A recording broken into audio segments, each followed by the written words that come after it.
Bueno, pues mucho agradezco, me da muchísimo gusto compartir con ustedes. Bueno, yo soy Mari Carmen Castro, soy española, pero vivo en la Ciudad de México. Y bueno, les voy a hablar de pérdidas. Soy Master Coach de la International Coach Federation y bueno, me dedico al coaching ejecutivo y al coaching de vida. Pero uno de mis expertise pues, es precisamente el coaching tanatológico, ¿no? Y bueno, lo que les voy a hablar el día de hoy es del manejo de pérdidas desde el coaching. Muchas personas han preguntado, oye, pero ¿se puede? ¿Se puede? ¿Podemos trabajar pérdidas? Sí podemos trabajar pérdidas y bueno, además vamos a ver un enfoque mucho más amplio, porque cuando escuchamos hablar de tanatología pensamos que únicamente es muerte y no es única y exclusivamente muerte, sino que es algo que va muchísimo más allá, que son todas las pérdidas que tenemos los seres humanos a lo largo de nuestra vida, ¿sí? La palabra tanatología sí viene de muerte, sí viene de thanatos, muerte, y de logos, estudio o tratado. Sin embargo, no es única y exclusivamente la muerte física, también es la muerte de un evento o un suceso. Estaba casado, ya no estoy, trabajaba en un lugar, ya no trabajo, vivía en un país, ya no vivo en ese país, y esto nos va llevando a elaborar procesos dolorosos, ¿no? Algo pasa en nuestras emociones, algo pasa a nivel psicoafectivo en nuestras vidas que nos lleva precisamente a elaborar procesos de duelo. La naturaleza humana es tan sabia que las heridas físicas sanan de igual manera que las heridas emocionales. Y por eso la tanatología se va ampliando a lo largo de muchas otras pérdidas, ¿no? Y lo podemos trabajar desde el coaching, pero desde el coaching podemos trabajarlo cuando son duelos funcionales. Hay dos tipos de duelo, que son los duelos funcionales y los duelos disfuncionales. Cuando un duelo es funcional, por supuesto que nosotros podemos trabajarlo desde lo que es el coaching. Cuando el duelo es disfuncional, seguramente necesitaremos de otros autores, de otros especialistas que nos ayuden a elaborar el proceso. Entonces, dentro del coaching de vida, como ustedes saben, hay dos grandes áreas del coaching, que es el coaching ejecutivo y el coaching de vida. Sin embargo, desde mi particular punto de vista, solo hay un tipo de coaching, que es el coaching de vida, con diferentes enfoques, pero todo es vida porque está relacionado con la vida de la persona, en diferentes roles, en diferentes ámbitos, pero solo es uno. Entonces, ¿qué beneficios nos trae el trabajar coaching de vida? Bueno, pues nos ayuda a incrementar el desempeño, a promover la autoconfianza, a sentirnos más seguros, nos abre el camino de la posibilidad, que esta es una de las grandes ventajas que tiene justamente el trabajar con coaching. Trabajamos con creencias limitantes que pueden impedir nuestro crecimiento y desde luego con procesos de cambio, transición y duelo.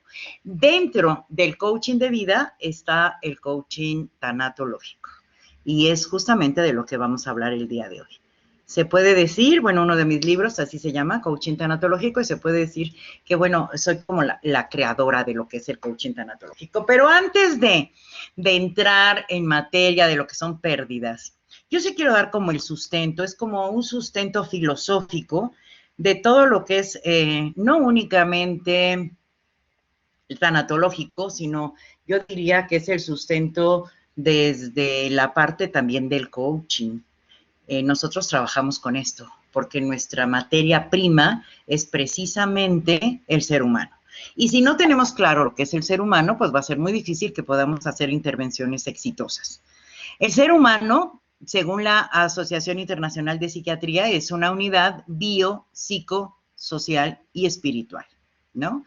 Es un ser biológico porque tenemos un cuerpo que nos mantiene con vida, que nos permite estar en el aquí y en el ahora, y esto me permite, lo voy a manejar a través de mi corporalidad.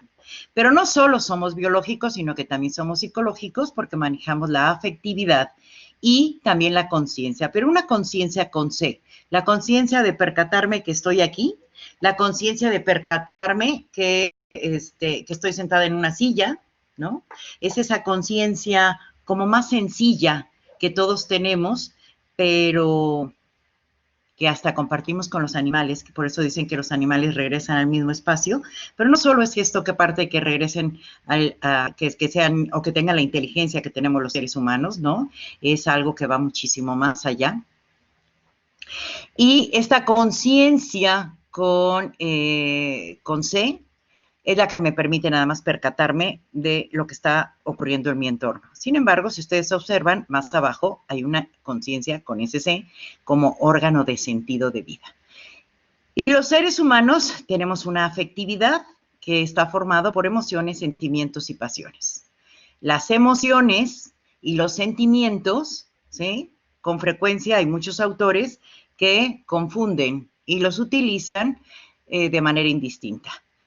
Sin embargo, sí hay una diferencia. Las emociones son menos intensas y poco durables.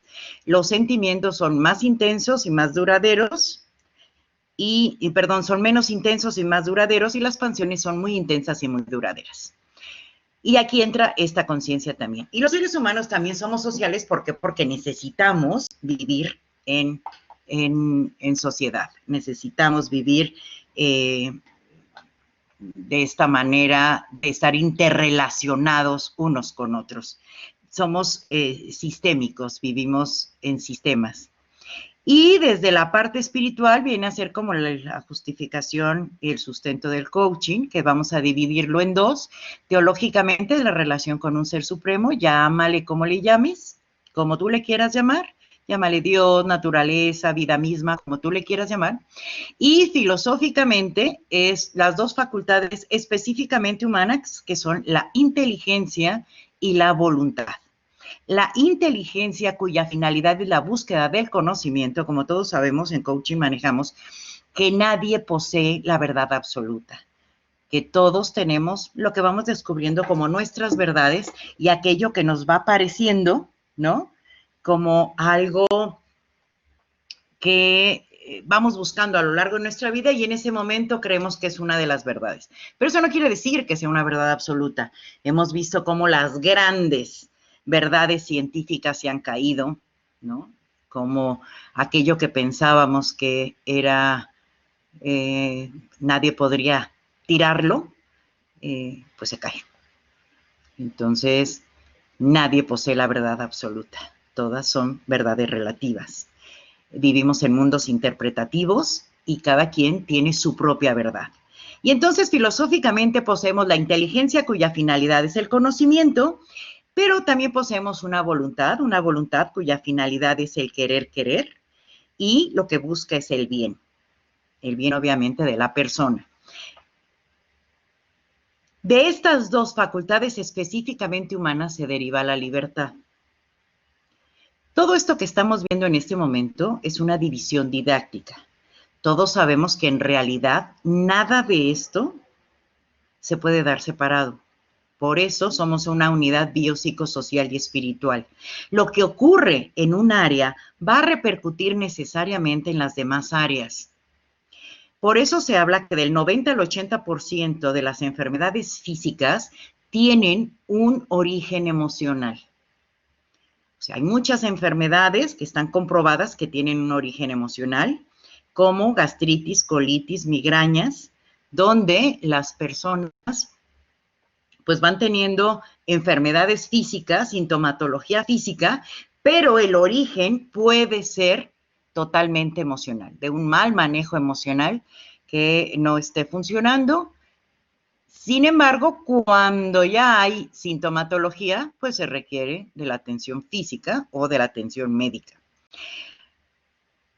De esta inteligencia y voluntad se deriva la libertad y volvemos a hacer otra división de pizarrón o didáctica.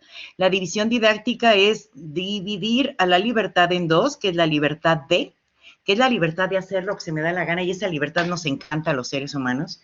Nos encanta poder decidir qué hacer, si yo voy, si vengo. A veces hasta queremos decidir en la vida de los demás.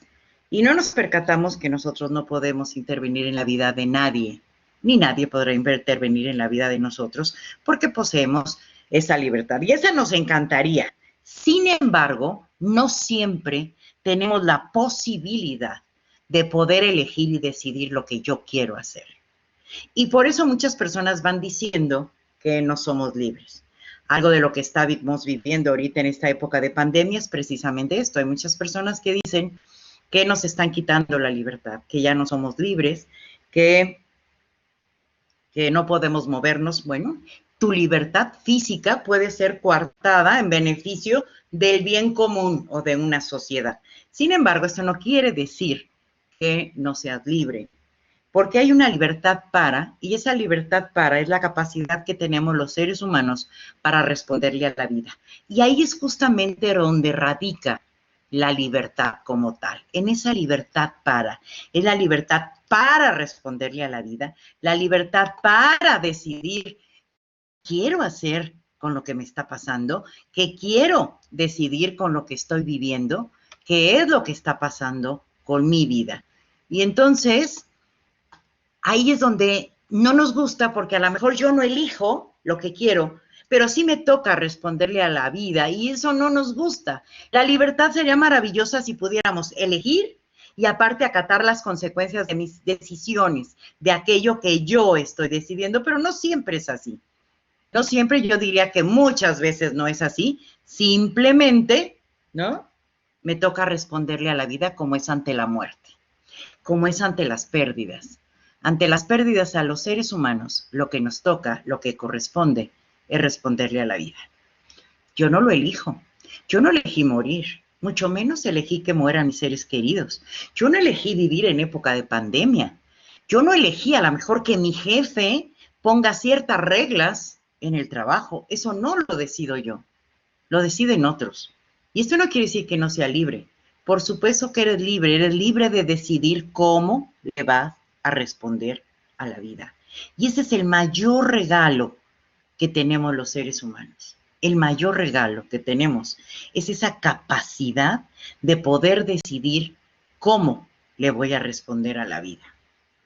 Y aquí vienen los grandes ejemplos que, bueno, si alguien me ha escuchado, pero como veo que tengo mucha gente nueva, me encantan estos ejemplos porque estos ejemplos me permiten a mí tener claridad sobre lo que es el trabajo de coaching, no solo en coaching tanatológico, sino en cualquier tipo de coaching. Y es justamente percatarnos que el mayor regalo que tenemos los seres humanos es la capacidad de responderle a la vida ante las peores circunstancias. Y esto lo dice, no lo decía Víctor Frank. Víctor Frank decía que la vida tiene sentido bajo cualquier circunstancia, por adversa que ésta sea, ¿sí? Y de esto nos vamos a basar y les voy a contar a través de ciertas anécdotas. En uno de mis libros cuento la anécdota del Quijote, que no solo es el libro más importante de la literatura española, sino que es un libro con una gran sabiduría. Y hay una parte en la cual el Quijote y Sancho Panza cometen una falta, son llevados al calabozo, y en el calabozo el carcelero les dice, y ahora ustedes van a dormir en la cárcel. Y le responde el Quijote, pasaré la noche, el dormir lo decido yo. Y esto es cierto. Yo me podrán quitar mi libertad física. Ahorita nos mandaron a guardar a todos, a muchos. En Perú estuvieron mucho tiempo guardados con esto de la pandemia. Y podemos decir, es que no soy libre. Puede ser que te hayan quitado tu libertad física. Sin embargo, esto no significa que tú no seas libre. Tú tienes la mayor o el mayor regalo que cualquier ser humano puede tener, que es la capacidad de responderle a la vida ante sus circunstancias. Y como decía el Quijote, pasaré la noche, el dormir lo decido yo. Te podrán quitar tu libertad física, pero tú decides cómo vas a enfrentar ese encierro, esa situación que estás viviendo. Y hay otra frase, otro pequeño cuento, anécdota de Elizabeth Lucas. Elizabeth Lucas es una de las discípulas favoritas de Víctor Frank, donde un hombre ante la adversidad levanta los ojos al cielo y dice, Señor, ¿qué tan libre soy que no soy capaz de cambiar a mis ancestros? Y no se escucha ningún sonido. Pasa el tiempo y este hombre va increciendo su angustia, su desesperación, vuelve a alzar los ojos al cielo y vuelve a decir, Señor, ¿qué tan libre soy que no soy capaz de cambiar mis circunstancias? Y en eso se escucha la voz del Creador que le dice, el mayor regalo que le he dado al ser humano es la capacidad para responder ante sus circunstancias y sus ancestros. O sea, tenemos esa capacidad de poder responder a la vida ante aquello de lo que nos está sucediendo. Y en esto se sustenta el coaching, la tanatología y todas aquellas disciplinas que trabajemos con seres humanos. Los seres humanos son libres de elegir y de decidir. Y ante la adversidad es capaz el ser humano de decidir con qué actitud va a trabajar aquello o a enfrentar aquello que le está sucediendo. Todo esto está englobado, como vemos, en esta capacidad de lenguaje, esta capacidad que tenemos los seres humanos de podernos comunicar, de poder expresar aquello que nos está sucediendo, aquello que nos está pasando, y poderlo así expresar y decir, me pasa esto, estoy triste, estoy enojado, ¿cómo estás? ¿Qué está pasando? Y así vamos por la vida. Y ante la adversidad, ante las pérdidas, que las pérdidas con frecuencia dicen, yo no voy teniendo pérdidas. Cuando vemos desde dónde las podemos vivir, ¿no? Que no es únicamente por muerte, decimos, wow, ¿cuántas pérdidas he tenido en mi vida? Porque todos, absolutamente todos en la vida hemos tenido pérdidas. No hay alguien, y cuando alguien me dice que no ha tenido pérdidas, yo no sé si felicitarlo o darle el pésame, porque seguramente la persona está muerta. Porque todos los que estamos vivos hemos tenido pérdidas. Unos más grandes que otros más pequeños que otros, pero todos hemos tenido pérdidas a lo largo de nuestra vida, a lo largo de nuestra existencia. Entonces, desde aquí es desde donde vamos a trabajar y es en el tema que se trabaja en coaching, lo mencionamos como los quiebres. No sé si les suena familiar. El famoso quiebre que se trabaja en lo que es el coaching ontológico y donde se dice que una sesión de coaching inicia con el planteamiento del quiebre, ¿no? Bueno, las pérdidas son los quiebres que vamos teniendo en nuestra vida y son quiebres porque es aquello que no podemos o que no tenemos o no contamos en ese momento con los elementos suficientes para poder enfrentar ese quiebre. ¿Qué es lo que está pasando en este momento con la humanidad? Que estamos teniendo quiebres tan fuertes, que estamos teniendo pérdidas tan fuertes por lo que estamos viviendo, por esta pandemia. Se habla de que esta pandemia está trayendo mínimo 43 pérdidas, mínimo. Obviamente cada uno las está viviendo de manera diferente. Cada uno las está viviendo. Unos viven hay quien se le han perdido familiares, hay quien ha perdido el trabajo, hay quien ha tenido recorte de personal, hay quien ha tenido recorte de salario, o sea, conforme a cada rato me estoy escuchando, es que me recortaron el salario a la mitad, es que, ¿sí? Y esto es con lo que vamos constantemente viviendo en este momento, donde hay muchísimas pérdidas, donde en el ambiente se percibe todo lo que está pasando.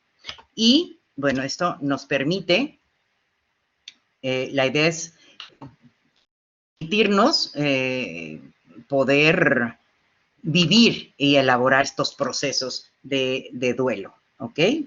Bien.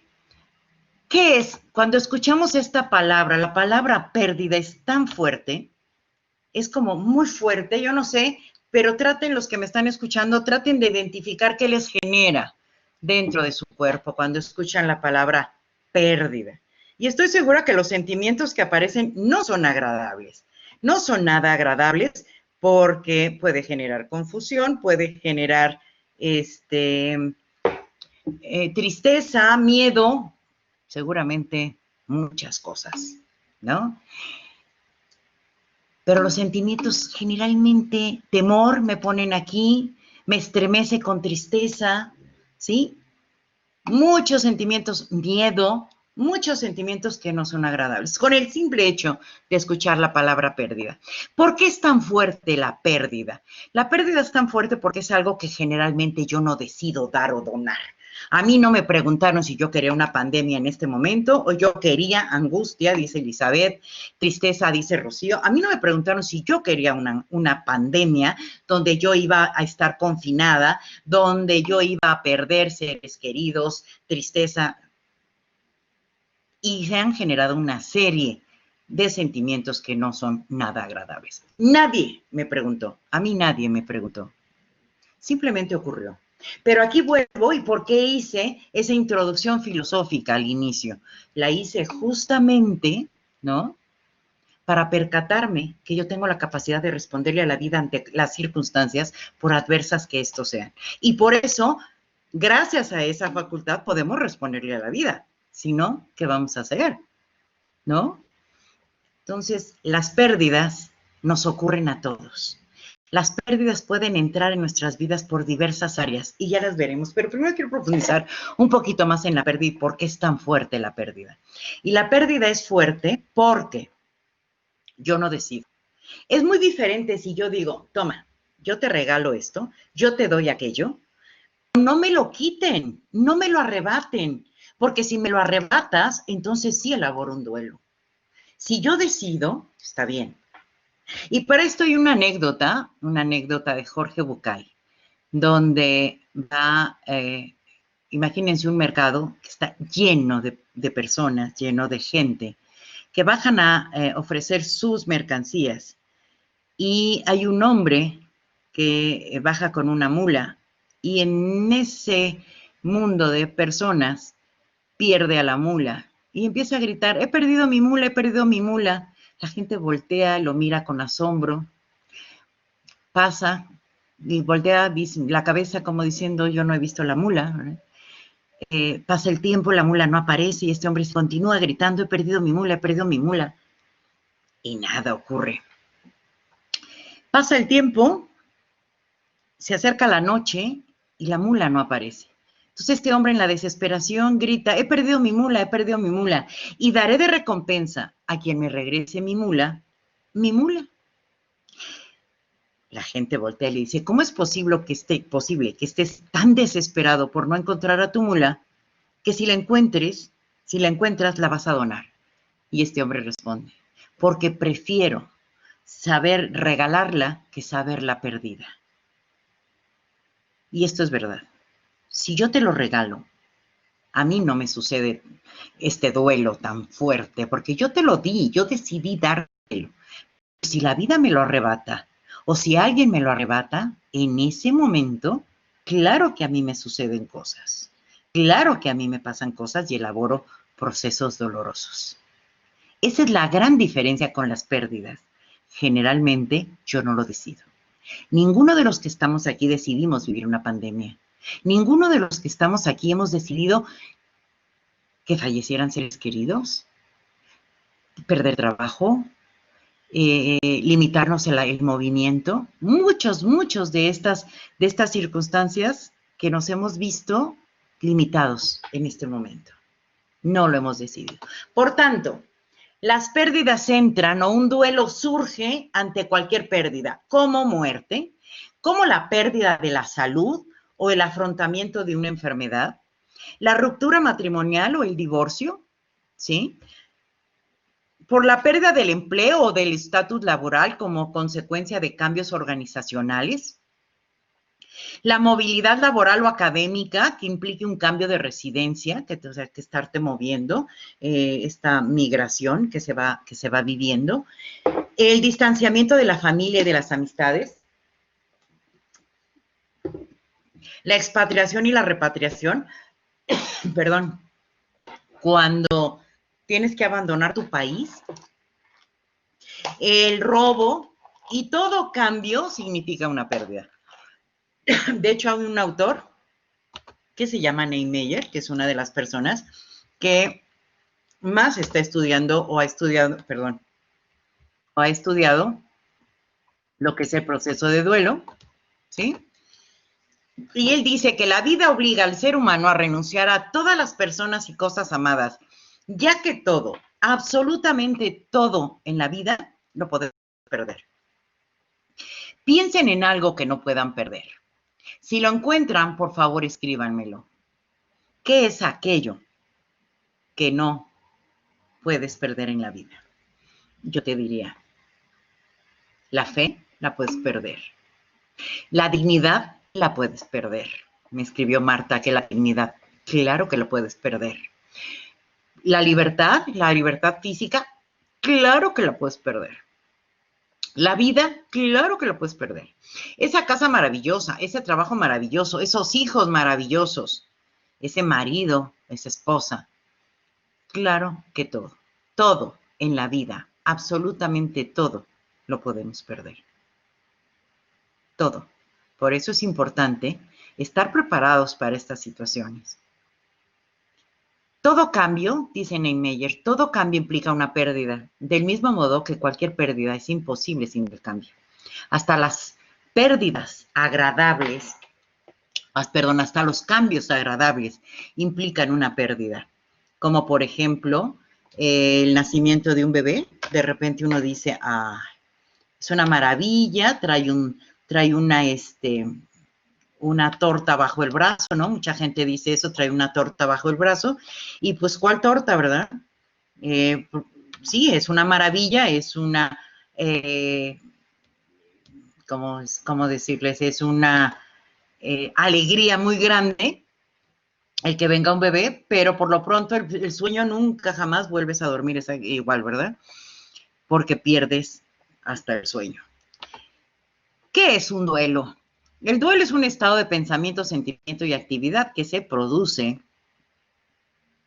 como consecuencia de la pérdida de una persona o cosa amada, asociándose a síntomas físicos y emocionales. De repente hay personas que no saben qué les está pasando, no saben qué están sintiendo, no saben qué les está sucediendo y lo que están atravesando es un proceso de duelo. Pero no pueden ubicarlo, no pueden. Cuando empiezan a adentrarse en esto y le empiezan a poner nombre y apellido a lo que les está sucediendo, en ese momento pueden entender y pueden procesar su duelo. Pueden empezar a trabajarlo. Miren, hay varias frases que denotan mucho lo que es un proceso de duelo. Esta es una de ellas. Dice, pobre del que nunca ha llevado luto por nada. No puede perder nada, porque no hay nada por lo que su corazón palpite. Es el más pobre de nosotros, ¿sí? Por eso aquella persona que diga que no ha tenido ninguna pérdida, no sé si felicitarla o darle el pésame, porque seguramente nunca ha amado. Porque al ser humano le duele lo que ama. Y en el momento en que pierde lo amado, es cuando elabora un proceso doloroso. Es cuando elabora ese proceso de duelo. Y si tú tienes duelo, es porque has amado. Es porque ha vibrado tu corazón al estar amando a otro, o ha habido cosas y personas muy significativas en tu vida. Víctor Frank, yo estoy segura que muchos de ustedes le conocen, pero por si no le conocen, Víctor Frank era un neuropsiquiatra. Él era judío, vivió los campos de concentración, él estuvo en Auschwitz y él escribió y creó lo que es la logoterapia. Uno de sus libros es El hombre en busca de sentido. Y él dice que el duelo para una persona a la que hemos querido y perdido hace que de algún modo perviva. O sea, a mí me pusieron el divorcio duele. Sí, claro que duele. Y el duelo es por una persona que seguramente has querido y que la perdiste. Y esto, pues, como fue significativo para ti en tu vida, pues elaboras un proceso doloroso. Ya no digamos si muere. Si muere, pues también elaboras este proceso doloroso. ¿Sí? La naturaleza humana es tan sabia, que las heridas físicas sanan de igual manera que las heridas emocionales. Por tanto, lo que ocurre en mi cuerpo, ¿sí? Es lo mismo que ocurre a nivel emocional cuando yo tengo una herida.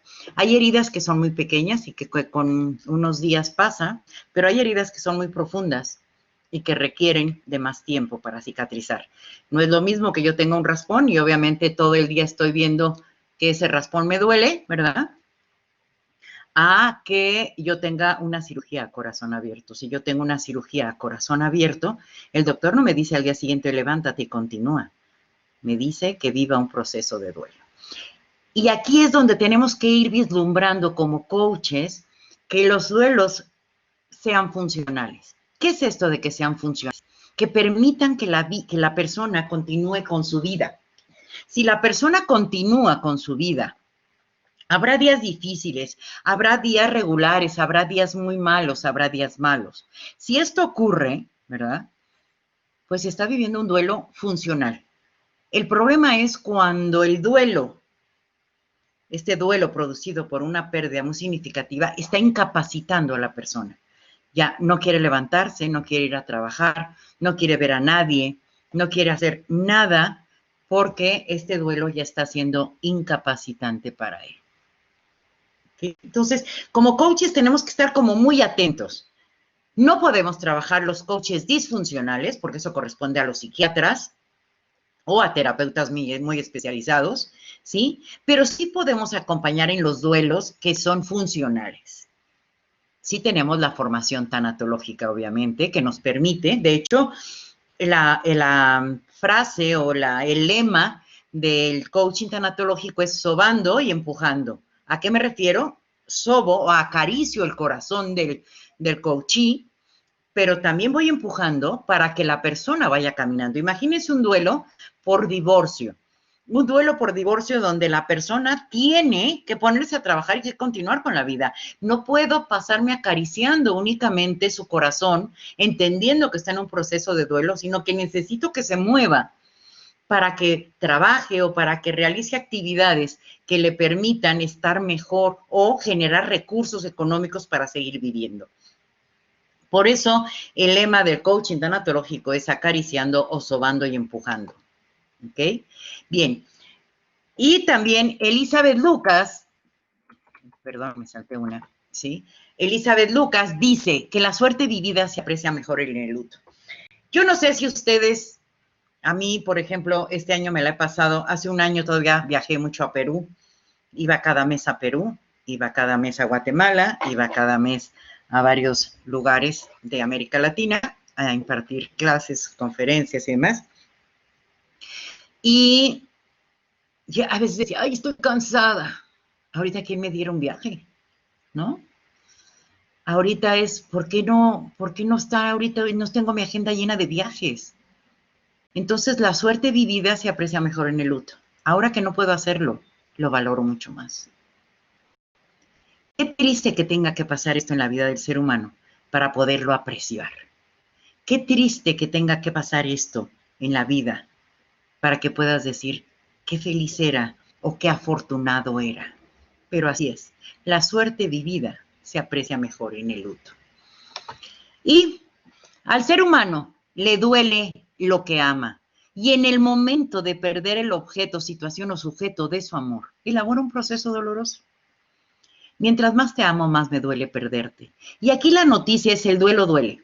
Seguramente van a tener coaches que si están atravesando un proceso de duelo, van a llegar y les van a decir, es que duele el corazón, es que me estoy divorciando, es que me estoy cambiando a otro país, es que me estoy jubilando, es que mi hijo se fue a estudiar a otro lado, es que mi hijo se fue a vivir a otro lado.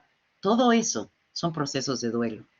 Duelo es ese momento donde una mujer está llorando sobre una mesa porque ha perdido un hijo. El duelo es eso, de un anciano que se da cuenta que ha perdido su autonomía. Duelo es esa situación en la cual ves a un hombre llorar de impotencia porque su esposa le dijo que se quería divorciar. Duelo es esa situación donde tienes que mirar a un país diferente y tienes que dejar a tus seres queridos. Duelo es esa situación en la cual eres despedido de tu trabajo. Duelo es esa situación en la cual estás acompañando en su lecho de muerte a tus padres. Todo eso es un proceso de duelo. Duelo es ese momento en el cual has tenido algún fracaso profesional, donde te han dicho, no te voy a dar el ascenso, donde te han dicho, no te voy a permitir llegar a donde quieres llegar. Eso, todo eso son duelos. ¿Verdad que forman parte de la vida del ser humano? ¿Verdad que no es algo que le ocurre a unos y a otros, no? Los duelos forman parte del ser humano. El duelo forma parte de la vida del ser humano. El duelo está de manera natural en la esencia del ser humano. Nos toca perder. Nos toca perder con mucha frecuencia, irremediablemente. Nos toca ganar y qué maravilla, y hay que disfrutar, y hay que procurar y luchar por ganar. Pero, ¿qué te cuento? Hay muchas ocasiones donde lo que toca es perder y aprender de ese momento en el cual estás perdiendo. Porque para eso es. Y de aquí viene la gran frase de este gran biólogo que es Maturana, que él dice, nada de lo humano nos es ajeno. Y así es. Nada de lo humano nos es ajeno. Esa pérdida que está teniendo tu vecino, cuidado, también la puedes tener tú. Ese llanto de esa pareja, también la puedes vivir tú. Nada de lo humano nos es ajeno. Y esta es frase de refrigerador. Pégala en el refrigerador. Siempre les digo esto porque al mínimo una vez al día vamos al refrigerador. Abrimos el refrigerador para sacar algo de él. Entonces, nada de lo humano nos es ajeno. A todos nos va a pasar. Y la función de un duelo es justamente como cuando tú tienes una herida física y vas a que te la cosan, a que te la surzan, maravilloso, ¿no? Y esa es la función del duelo, restituir y sanar. Cuando no elaboramos, puede conducir a la persona a duelos no saludables o no funcionales, ¿sí? Por aquí me están escribiendo definiciones maravillosas de duelo, pero bueno, y cuando nosotros elaboramos procesos de duelo, si alguien de los que me está escuchando sabe de duelo, yo no sé si en Perú o en otro país se quedaron también comprados con lo que es, decía la doctora Kubler-Ross, que bueno, que eso ya es un poco obsoleto, ¿no? Tenemos que ver que ahora lo que toca, y desde el coaching con mayor razón, yo no le puedo decir a un coaching, a ver, vas a tener fases o etapas donde vas a sentir... vas a estar en negación, vas a sentir tristeza, vas a empezar a hacer un regateo, vas a tener enojo hasta que llegue la aceptación. Entonces, las personas decimos, ay, pues aquí me siento y espero a que llegue y a que yo atraviese todas esas fases, ¿no? No, no, señor. Lo que tenemos que elaborar son tareas. Tenemos que elaborar tareas y una de las tareas es aceptar la realidad de la pérdida y podemos experimentar sentimientos como duda, shock, negación, incredulidad o confusión, ¿sí? Podemos experimentar, la segunda tarea es experimentar el dolor y la pena de la pérdida, porque el duelo duele. Y aquí podremos entrar en enojo, culpa, tristeza, desolación, impotencia, nostalgia, desasosiego y N cantidad de sentimientos no agradables. Pero no son malos. Cuidado con esto de porque vamos por la vida nombrando que un sentimiento es bueno o es malo. Los sentimientos no son ni buenos ni malos, son agradables o desagradables. Porque así como en un duelo, el llorar es saludable, sano, ¿no? En otros momentos puede no serlo, pero no podemos decir que un sentimiento es bueno o malo, es agradable o desagradable. Hay una tercera tarea que consiste en adaptarse a un medio en el que difunto en caso de muerte o lo perdido está ausente, ya no está. Y aquí podemos experimentar sentimientos de expansión, posibilidad de crear nuevas realidades. Y empezamos a vislumbrar la vida desde otro lugar. Y 4, la tarea es retirar la energía, porque cuando estamos en un proceso de duelo, nuestra energía está posada en lo que estamos perdiendo y por ahí se nos va la energía. Entonces, consiste en retirar la energía emocional de la relación con el difunto o con el objeto perdido e invertirla en relaciones vivas con los demás, hasta que llega la última etapa o sentimientos. No puedo, aún estoy pegada con las etapas, pero ya no son etapas, son tareas. Aceptación y paz. Cuando estamos en un proceso de duelo, los seres humanos podemos pasar, y que esto es normal, sobre todo al inicio del duelo, podemos llegar a vivir los siguientes sentimientos o sensaciones. Sobre todo, recuerden, al inicio del proceso de duelo. Y una de ellas es, dentro de las sensaciones experimentamos vacío, Vacío en el estómago, esa sensación que yo creo que todos hemos experimentado y que podemos llegar a decir cuando tenemos hambre, ¿no? Opresión en el pecho, como si algo nos estuviera oprimiendo, opresión en la garganta, falta de energía, una falta de aire, ¿no? Como que no puedo respirar bien, sensación de despersonalización, tensión y debilidad muscular, ¿no? Eso que sientes como hasta cansancio, sequedad de boca, fatiga y palpitaciones. Todas estas sensaciones, recordemos que las sensaciones son físicas, ¿no? Las sensaciones físicas que yo experimento, ¿sí? Estas son son normales que yo las experimente, sobre todo al inicio del proceso de duelo. Después de varios meses, sí ya tenemos que ver si no es una enfermedad para poder descartar. Sentimientos característicos, algunos de los sentimientos que podemos experimentar cuando estamos en un proceso de duelo, y esto es atención, porque sus coaches pueden llegar y decir, es que esto me siento muy triste, me siento muy solo, me siento apático, indiferente, impotente. O puede haber quien te diga, me siento aliviado, porque a lo mejor falleció un ser querido que estaba sufriendo mucho, porque a lo mejor se divorció de una persona donde la relación ya no estaba siendo buena, porque a lo mejor salió de un trabajo que tampoco estaba llenando sus expectativas y puede llegar a experimentar alivio. Y también puedes llegar a sentir insensibilidad y decir, ¿qué está pasando? O sea, ¿por qué me siento así? ¿Sí? O no estoy sintiendo nada, no siento nada. Cuando, pues eso de que no siento nada, todos vamos sintiendo algo. El no sentir nada, algo está pasando. Y también podemos llegar a experimentar conductas como sentir o tener trastornos del sueño, ¿no? Dormir en exceso o no dormir. Trastornos alimenticios, comer o no comer. Conducta distraída, no saber dónde dejamos nada, ni las llaves, ni el recibo, ni los documentos, ni los papeles, nada. Un aislamiento social donde no quieras ver a nadie, donde no te interese compartir con nadie, soñar con el fallecido, ¿no? Que tenga sueños recurrentes con el fallecido. Puede ser que también quieras evitar recordatorios con la persona fallecida en caso de muerte. Desinterés por el sexo, eso ocurre más en los varones, más en las mujeres que en los varones. Una hiperactividad frenética, la actividad, cuando tú entras en una hiperactividad, lo que ocurre es que estás tratando de evitar sentir. Cuando tú te quedas quieto, cuando tú te sientas, cuando tú contactas con tu cuerpo, con lo que está pasando, con tus sensaciones, en ese momento empiezas a sentir. Y como no te gusta, te metes y te llenas de actividades. Actividades frenéticas que te llevan a evadir, a no sentir. Puedes llorar, puedes visitar lugares o llevar contigo objetos que te recuerden a la persona fallecida.